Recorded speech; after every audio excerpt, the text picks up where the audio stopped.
Hey Callie, and welcome back. As some of you may have already seen from the recent post that I've done of this picture, I am an artist and I do work with charcoal, and I do all of my art in a tent, literally in the confines of a tiny two-man tent. It is a bit of a mission, to say the least, and in fact all of my A4s take me roughly between 12 to 16 hours to complete because of the detail that I like to put in them. So on that note, just for the record, I am charging less than the minimum wage for my art at the moment. I'm trying to make a name for myself, and to be honest, like we've always said, we don't need big bucks. We just want to be appreciated for the work that we do, right? So every one of my A4s that you've seen in this video, I'm selling for 100. That will be postage and packaging included. It will make it about 120 because I have to be sure that the packaging is correct, because obviously I don't want to send you one of these pieces and it arrives to you damaged in any way, shape or form. So the extra £20 is just to make sure that I can securely package it and pay for the postage to get it to you, should you so be interested in purchasing them. But obviously I'm a little bit eclectic. I go through different phases and I'm always available for commissions.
I'll let you into a little secret about my sign-off. My family were not impressed when I used my sign-off, but there's a story behind it.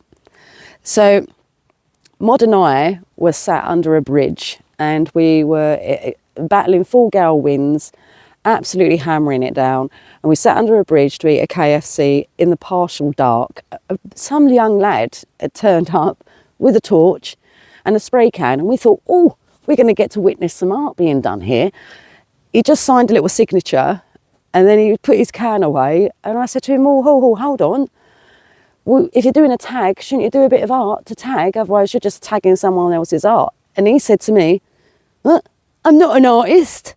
And then he off-hoofed it. We found that so funny. I'm not an artist, but you're going to tag other people's work. I don't know. Anyway, I found it hilarious.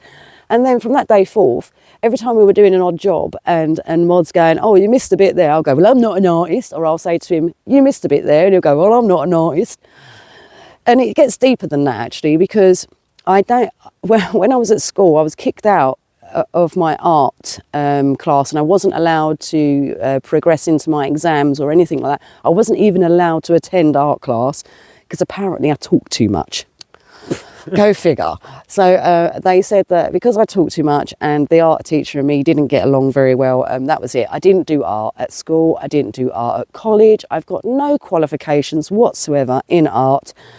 I just, once in a while, every now and then in my life growing up, I took to taking up a little bit of art, whether it be with a bit of biro or a pencil or felt tip. I've often had a little fiddle around with art, but I guess since being on the road and living in a tent, it's really nice to have a hobby that you can just switch off from, and especially sitting around in nature and hearing all the birds and that. It's a lovely way to be able to just switch off and indulge myself in it.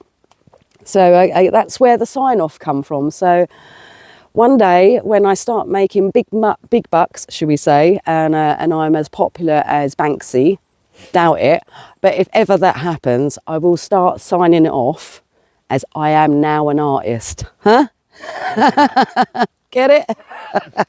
I think it's hilarious. My family didn't think so much, but I think I'm winning them round on it now. Anyway, Cully, if you haven't already subscribed, please consider doing so, because I mean, there's a lot of stuff that we're bringing you, and if you want to be extra, get extra information from us, or behind the scenes stuff, for example, me doing the art, or some of the stuff that we just got outtakes on, or we're just sitting around and we think, oh well, we might as well record this. All of that sort of stuff you can find available if you want to become a member. It's not very expensive, just £5 a month, and you can opt out anytime you like. YouTube provides that, right? So smash that like button, smash that subscribe button, and consider being a member. We love your support. Happy hopping, Cully.